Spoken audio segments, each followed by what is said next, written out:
Petra se construyó en el corazón de un valle escondido. La ciudad está completamente rodeada de altas cordilleras y cañones que solo permiten un acceso directo a la ciudad a través de una falla que se abre en la roca de la cordillera que se conoce como el Sic. Esta falla, que es la única entrada directa y sencilla de la ciudad, te lleva a un pequeño valle que está completamente rodeado por enormes cadenas montañosas que tienen entre 200 y 400 metros de altura. El acceso a la ciudad se realiza preferentemente a través de un único punto, el Sic, una falla abierta en la cordillera que puede llegar a estrecharse hasta 2 metros de ancho y puede superar los 100 metros de altura. La entrada al Sic solía tener un arco de piedra que fue construido por los nabateos en las paredes laterales del Sic. Desde este punto se entra al cañón, a la falla, que como he dicho puede llegar a varios cientos de metros de altura y solo 2 o 3 metros de ancho.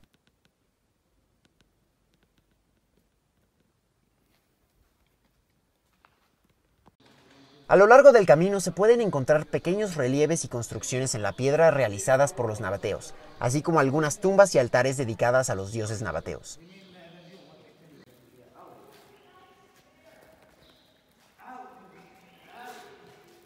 Y lo más importante, se pueden encontrar construcciones hidráulicas.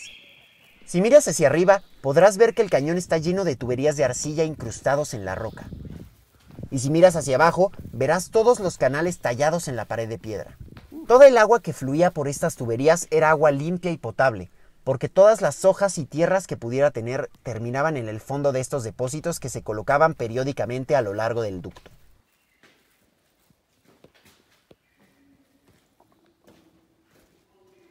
Ese cachito de cielo. Este espectacular camino hacia el sitio arqueológico de Petra.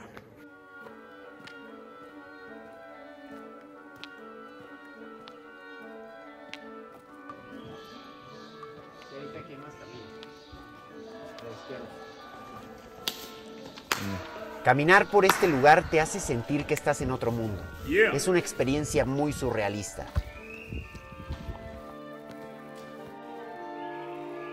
Así, continúas caminando por el Sic durante 1,5 kilómetros. Hasta que de pronto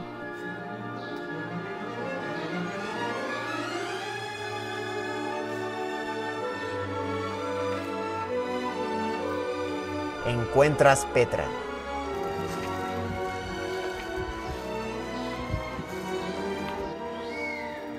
Te topas con una vista extraordinaria.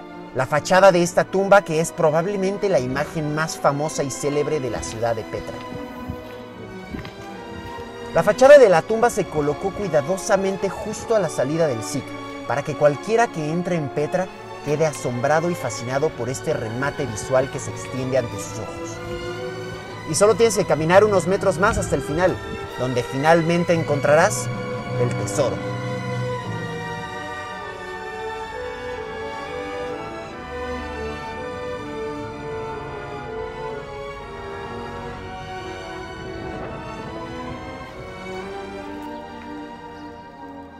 Esta fachada es conocida como Al-Kasne, que significa tesoro, porque los beduinos, tribus nómadas del desierto, pensaban que la urna del centro estaba llena de monedas de oro.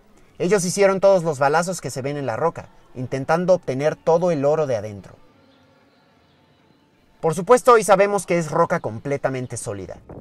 Este tesoro es en realidad la fachada de la tumba de un rey nabateo llamado Aretas III, que vivió en el siglo I a.C. Esta fachada está construida con un estilo artístico muy peculiar propio de los nabateos, que es una combinación única entre el arte nabatea y el arte helenística. Cuando analizas la fachada parece como si estuvieras frente a un edificio helenístico del Mediterráneo oriental del siglo II a.C. Sin embargo, hay algunos detalles como los capiteles de las columnas que tienen un orden nabateo, con estos extraños cuernos que sobresalen, y que son típicos del arte nabatea. El relieve de la divinidad que está en el centro del nicho es muy probable que sea una imagen del dios nabateo Dushara, fusionado con la diosa egipcia Isis. Así como algunos otros detalles de la ornamentación, como el frontón partido, que dan a estos edificios de Petra un sabor completamente único. Espérate. Una de las cosas más interesantes de la fachada del tesoro es que nos permite discernir perfectamente cómo los nabateos construyeron este tipo de edificios. Si miras a los costados de la fachada, justo a un lado de las columnas, hay unos pequeños hoyos tallados en la roca, que corresponden con los andamios de madera desde los cuales los artesanos literalmente tallaron y esculpieron la tumba en el acantilado. Cada tumba nabatea, cada tumba en Petra, está completamente excavada de arriba a abajo en la piedra de los acantilados y montañas que rodean la ciudad. Y lo puedes apreciar bastante bien aquí. Tenemos algunas tumbas que quedaron inconclusas por motivos inciertos. Vemos tallada la parte de arriba con unas escaleras, que es la parte superior de la fachada de una tumba nabatea que se empezó a tallar en Petra. Si los artesanos hubieran continuado tallando la parte inferior de la fachada y luego el interior de la tumba, habrían obtenido un resultado similar a este. Esto también nos muestra el extraordinario dominio de los artesanos nabateos. Si tuvieras que construir una tumba hecha de bloques de mármol, granito o piedra caliza y te equivocas mientras esculpes, lo único que tendrías que hacer es reemplazar ese bloque por uno nuevo. Pero cuando estás tallando y esculpiendo de arriba a abajo una montaña entera, todo el acantilado es el bloque de mármol y no se puede reemplazar si hay algún error como romper el brazo de una estatua. No hay nada que hacer. No podemos cambiar la pieza por una nueva. Entonces los artistas nabateos tenían que tallar sus tumbas enteras sin cometer un solo error, porque cualquier error que cometieran se quedaría allí para siempre. Y en el caso de Petra hay cientos de tumbas talladas por este pueblo en los acantilados.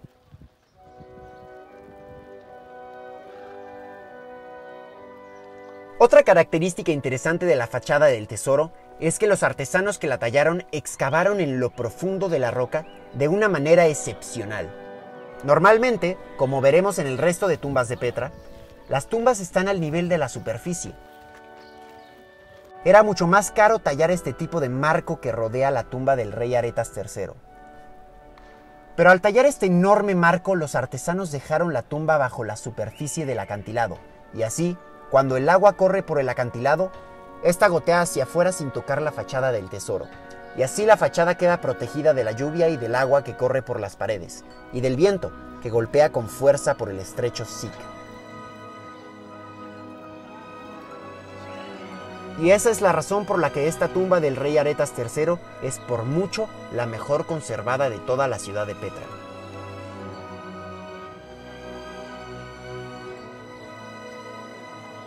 Bienvenidos al sitio arqueológico de Petra. Hay muchísimo que ver, así es que acompáñenme a ver esta increíble y impactante ciudad. Una vez que hayas superado la fachada de la tumba y continúes tu camino hacia la derecha, llegarás al corazón de la ciudad, donde encontrarás una serie interminable de tumbas. Algunas de ellas tienen varios niveles, enormes almacenes subterráneos y enormes cámaras, fachadas que se elevan decenas de metros sobre la superficie. Estas son las tumbas reales. Las tumbas de los reyes de Petra construidas en los acantilados de la ciudad, en una escala inclusive más grande que el tesoro. Sin embargo, la falta de un marco dentro del acantilado como el del tesoro ha provocado el deterioro de estas tumbas y no se conservan tan bien como el tesoro. Pero si miras hacia el otro lado, sigues encontrando en cada acantilado de cada montaña que rodea a Petra una sucesión interminable de tumbas, mucho más pequeñas y humildes que las grandes construcciones de los reyes nabateos.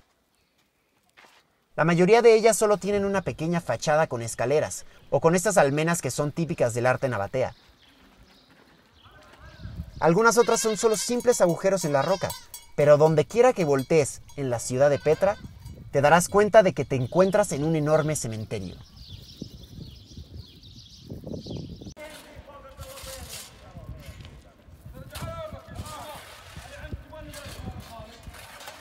En el interior de las tumbas hay muchas cavidades, muchos nichos.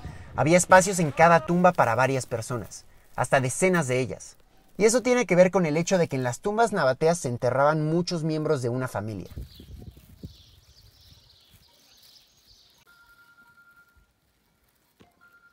Todas estas tumbas se tallaron con el mismo nivel de detalle que el tesoro, pero no se han conservado muy bien. Aunque contemplar el interior es muy espectacular.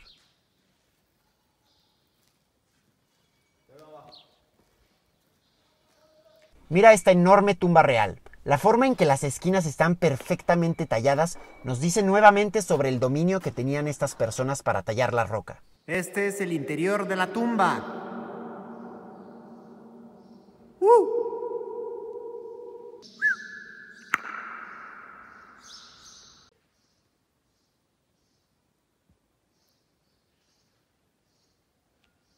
Mira también el techo y las paredes. Gracias a lo liso que está tallado, puedes ver con claridad la veta de la piedra arenisca.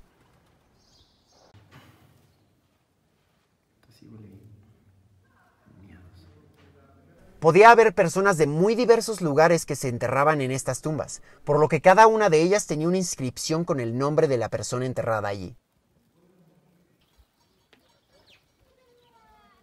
Pero hay más en Petra que solo tumbas. Si continúas caminando por el corazón de Petra, encontrarás un teatro, pero este no es un teatro cualquiera como los que se hacían en la antigua Grecia. Este teatro, al igual que las tumbas, está completamente tallado en la roca, y originalmente tenía capacidad para unos 3.000 espectadores, pero en la época romana se amplió para acomodar a unas 8.000 personas. Y aunque esto que tienes enfrente es el típico teatro de inspiración griega excavado en una ladera, puedes ver otra sucesión de tumbas alrededor del teatro. El centro de la ciudad, el corazón de Petra, es una extensión de tierra relativamente pequeña que está completamente rodeada de montañas. Este era el único lugar donde no había tumbas. A la derecha, en la ladera de esta colina, había casas, muchas de ellas construidas en la época romana con mosaicos y frescos. Y a la izquierda, unos cuantos edificios públicos. Este edificio es una especie de combinación entre templo y palacio. Tenemos un recinto sagrado delimitado por estos muros. Tenemos una cela, la sala central que normalmente tienen los templos griegos y romanos. Y luego en la parte trasera del templo, en la parte superior de ese segundo tramo de escaleras, en lugar de tener un espacio destinado a la estatua del dios, encontramos una especie de pequeño teatro para reuniones. Así que aunque parece un edificio sagrado, este lugar probablemente también tenía el propósito de reuniones públicas de los reyes con sus consejeros. Junto a esta especie de templo hay otro edificio que no es una tumba y que sabemos que era un templo dedicado a un dios. Dushara, el dios de la montaña. Este templo sigue los cánones de la arquitectura romana.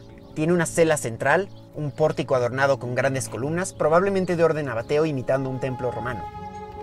Este edificio, junto con las casas y algunos otros edificios en este otro lado del valle, como el Ninfeo y el gran templo de Dushara, son las únicas construcciones civiles que se han encontrado en Petra. Sin embargo, hay miles de tumbas para decenas de miles de personas de la antigüedad.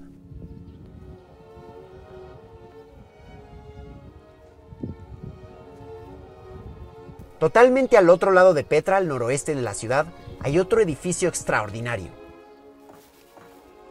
Pero llegar a este edificio no es nada sencillo, pues este edificio está en la parte más alta de una enorme montaña. El camino es inclinado, largo y muy rocoso, y tienes los fuertes rayos del sol pegándote y millones de moscas y vendedores persiguiéndote.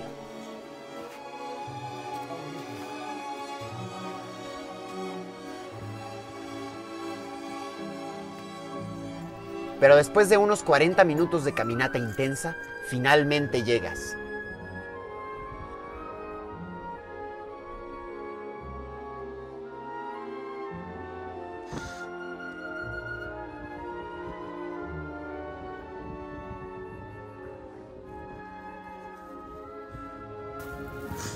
El Ad-Deir, también conocido como el monasterio, porque fue utilizado como monasterio en la época bizantina, cuando todavía había gente habitando Petra antes de que fuera definitivamente abandonada en el siglo VI. Esta tumba es una de las más grandes de Petra, pero es completamente diferente del resto. En primer lugar, no se ubica con las otras tumbas, que están todas en el valle, en un lugar de acceso relativamente fácil, porque los vivos veneraban a los muertos. Así que las tumbas debían ser de fácil acceso. Pero el monasterio está casi a 1 kilómetro del centro de Petra, y es la única tumba que se encuentra en lo alto de una montaña. Muy difícil de llegar, y por si eso no fuera lo suficientemente extraño, también sabemos que toda la roca que estaba en el frente de la entrada de la tumba fue excavada para crear una especie de pequeño anfiteatro, donde cabían cientos de personas. Y es la única tumba de Petra donde vemos algo así. Y finalmente, se encontró una inscripción que decía que allí se había celebrado un banquete en honor al dios Obodas. Lo cual es bastante extraño, porque no hay ningún dios llamado Obodas en todo el complejo de Petra. Pero hay un rey llamado Obodas, que vivió a principios del siglo I a.C.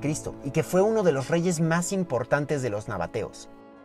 Entonces tal vez ese rey fue convertido en Dios y en su tumba se celebraron banquetes en honor al rey Obodas divinizado. Pero resulta que sabemos que la tumba del rey Obodas no estaba en Petra, sino en una ciudad de los nabateos ubicada en el desierto de Negev. Entonces, ¿qué pasaba en el monasterio? ¿Qué era este lugar? Esto tiene que ver con el posible propósito de Petra. Parece que debido a algunas inscripciones, los nabateos en realidad no se enterraban en la ciudad donde vivían, sino en una de las 5 ciudades sagradas que había en el reino nabateo. Entonces, a pesar de que el reino nabateo se extendía desde Arabia Saudita hasta Siria, solo había 5 ciudades donde los nabateos pagaban mucho dinero para ser enterrados. 3 de esas ciudades se situaban en el desierto de Negev, donde el rey Obodas fue enterrado. Otra ciudad era Petra y la 5ª ciudad estaba en Arabia Saudita. Entonces Petra no era una ciudad para los vivos. Aquí llegaban muchas caravanas y mucha gente la habitaba. Había templos y palacios, había un ninfeo, pero en general Petra era una ciudad para los muertos, una de las 5 ciudades sagradas donde los nabateos se enterraban, y casi todo lo que ocurría en Petra tenía que ver con el culto a los muertos y a los dioses. Así que al igual que los musulmanes hoy en día van a Medina y a la Meca para peregrinar, y al igual que los cristianos van a Roma o a Jerusalén para peregrinar, los nabateos solían ir a estas 5 ciudades para peregrinar. Por eso el sikh está lleno de altares para los dioses, por eso se camina por el sikh, luego se sube al altar para los sacrificios y luego se continúa caminando hasta el monasterio, tomando toda esta ruta llena de altares en honor a los dioses, y terminaban subiendo a la cima de las montañas para rendir homenaje al gran Dushara y a los grandes reyes divinizados. Por eso en Petra hay tan poco espacio para los vivos y la mayor parte del espacio está dedicado a los muertos. Entonces los nabateos solían ir a esta ciudad a visitar a sus seres queridos y hacían banquetes en la puerta de las tumbas en honor a los muertos, antes de ascender a honrar a su dios de la montaña en el altar de los sacrificios y a su gran rey divinizado en el monasterio. Petra es sin duda uno de los lugares del mundo que más despierta nuestra imaginación y que tiene un poder único de transportarnos a otra época, a un momento legendario en el tiempo, a otro mundo que parece casi fantasía. Cuando visitas Petra, te da la sensación de entrar en un mundo nuevo, en un mundo diferente, en un lugar único.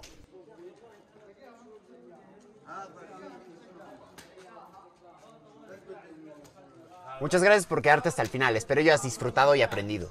Por favor regálame un like y suscríbete a mi canal. Sígueme en Facebook e Instagram y si me quieres apoyar en Patreon para que pueda seguir haciendo este tipo de videos, te lo agradeceré mucho. Gracias por tu atención y nos vemos en unos días. Chao.